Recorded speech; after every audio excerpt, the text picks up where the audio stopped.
In this video, I'm going to explain to you why your photos look flat, and I'm going to give you 3 things you can do to start creating images that have mood, depth, and dimensionality to them. So by the end of this video, I'm going to give you some stuff that you can go out with and use immediately to start creating some images with depth and atmosphere. Before we start, this will be an interesting one. So let people know in the comments down below, what was the thing that you bought that you thought was going to be game changing, but really didn't make much difference whatsoever? Also, my Black Friday sale is live right now. If you want to learn how I edit my images from start to finish and add even more mood and expressiveness to my work, then check out my workshop. The sale is on for just a few more days, so check out the links in the description. You know, as we go into talking about these things now, about how to add this mood and expressiveness and depth into these images, understand that everyone goes through this process, and it happened to me too. I remember looking at other people's work and thinking, wow, how am I ever going to take pictures like that?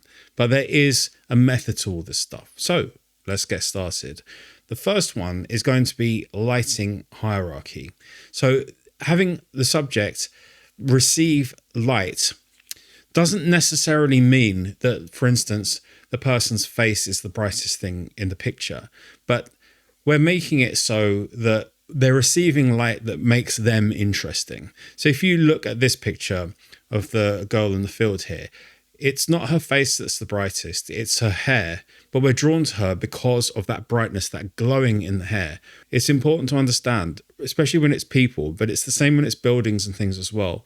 It doesn't mean that they have to be front lit with as much light as possible.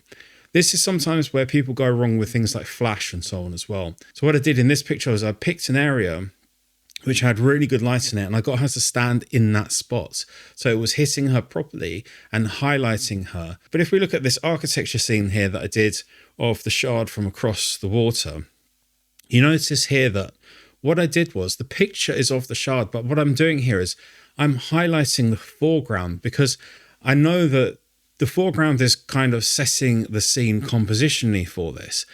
Now, it would be really tempting to actually darken down those steps. But in terms of storytelling, this is where you have to start thinking about lighting. This is what I'm saying.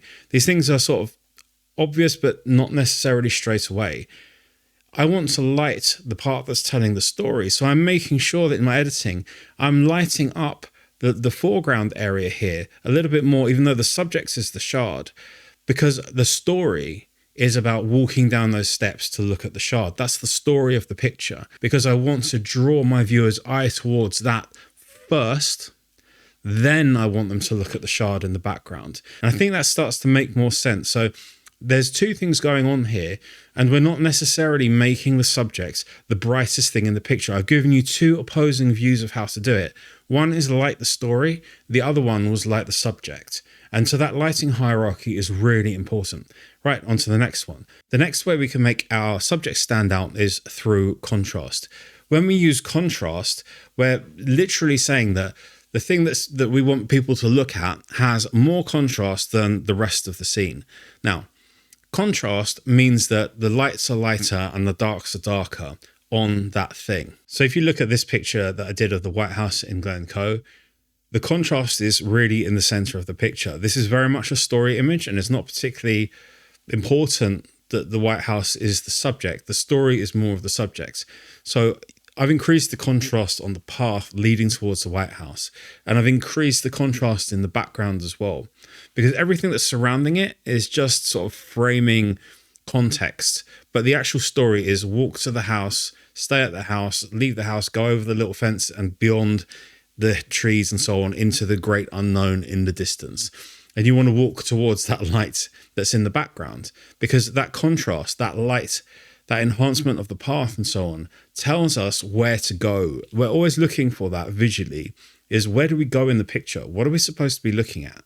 And making sure that we have contrast, and you can edit that in, but you can look for it in nature as well. So if you look at this picture here, the subject that I've got has got this really dark wooden boarding next to her face, and that is acting as a negative fill. There's a reason I'm putting her right up against it, because this is a rainy, overcast day, and I need to introduce some contrast onto my subject. And the way that I do that, if I don't have a dominant light source, is to put them next to something dark that's going to subtract Do you see what I'm saying with this? These are the little things that make all the difference. So when I put her next to this, I can use these leading lines from these boards as well. But the other thing that I get is this negative fill that creates more of a shadow on one side of her face, which means that we have a contrast ratio and starts to make the picture look like it's got more mood and dimension. So we can do this even in flat lighting if we look for dark areas that give negative fill. The next one is sharpness hierarchy. We sharpen the areas of the picture that we want to draw the viewer's eyes to. So like in this black and white picture of Anastasia here, what I did was in the editing, I'm making sure that I'm using a lower contrast edit, but then I'm sharpening her eyes and the area around her eye because I want people to be drawn into that part of the picture. We're naturally drawn to these sharper parts of the picture, which kind of makes sense, but it's still worth bearing it in mind. And the next one is scale or position hierarchy. That means that we move in such a way that we make the thing that is perhaps smaller naturally in the image much bigger. So this picture of the lone tree in Wales, this tree is really, really small, but if you get low and you get close to it, you can make it look big and you can make it look imposing and dominant within the frame. It makes a real difference. So these hierarchy tips are really important. When I'm taking my pictures, this is stuff I'm thinking about all of the time. I'm always thinking, what can I do to make the subject stand out or the thing that's telling the story stand out and create a more expressive and moody image with that?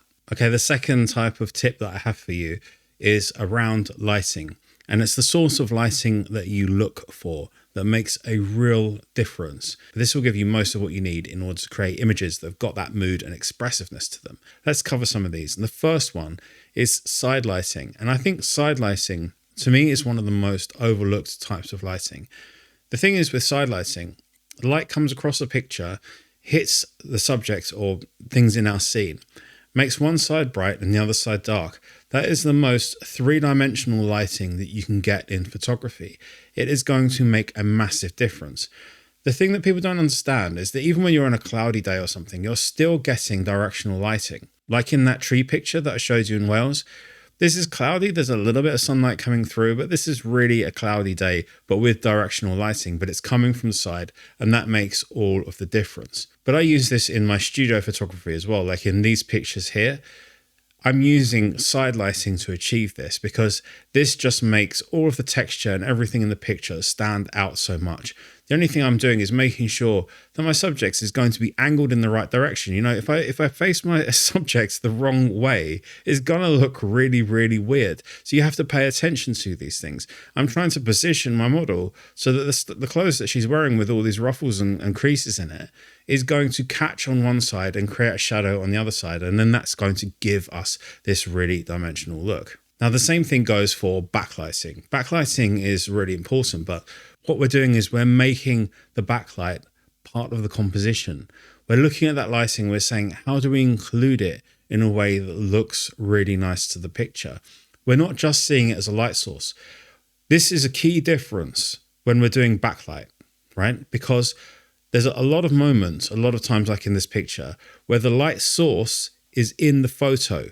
So we have to compose for it. We have to think about where do we put it. Like in this landscape picture here, I'm shooting straight into the sun. But you can see that these things do work, but we have to compose for that light source being in the picture as well.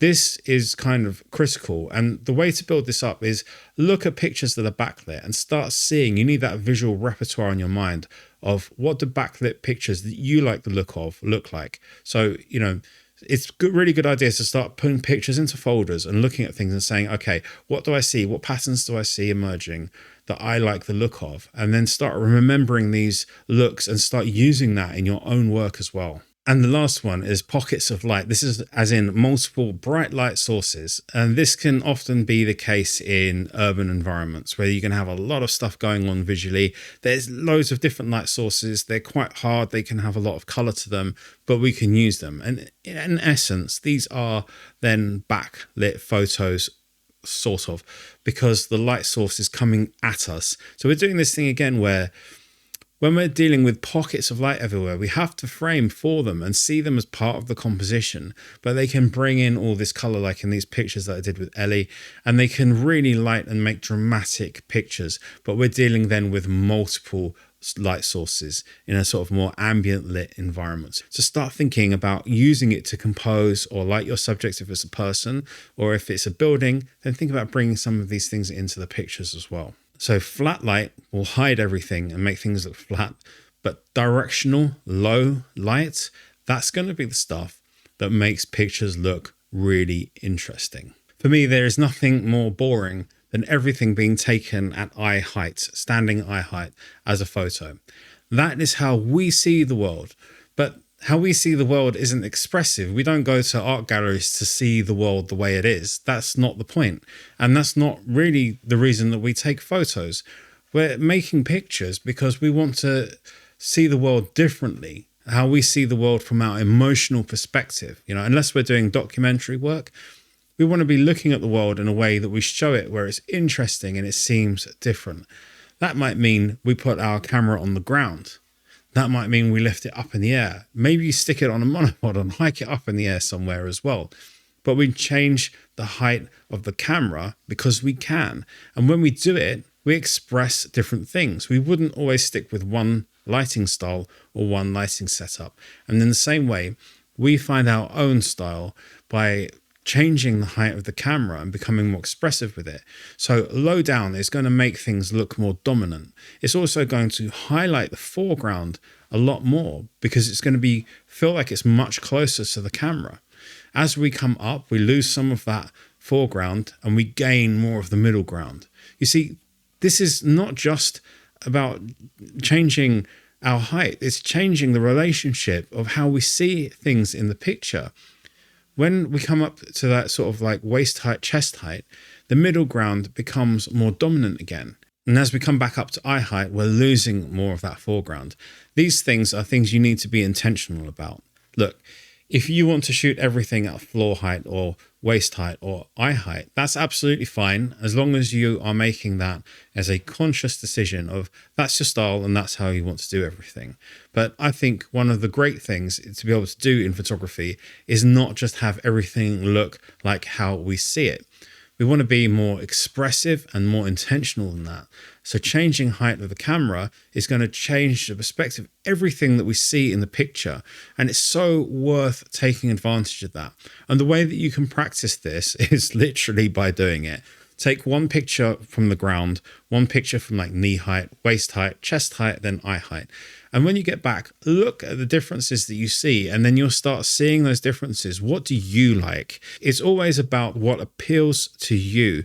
You have to make those decisions for yourself. But of course, there's one other thing that you can do that also makes a huge difference to your picture, and that is going to be the way that you edit them. When you edit your pictures, you're adding a lot of expression and mood and drama into the picture, but you're enhancing what is already there. There are no hidden tools in any of the editing software. The only thing that you can really learn and understand is all of the concepts and ideas about how to bring all of this out within a picture with all of the fairly basic tools that are in the editing software.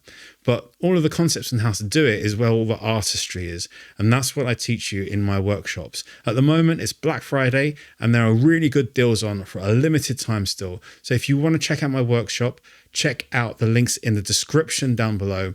You can take your work up to the next level. I hope you've enjoyed this video. I'll see you guys again in the next one. Take care. Bye-bye.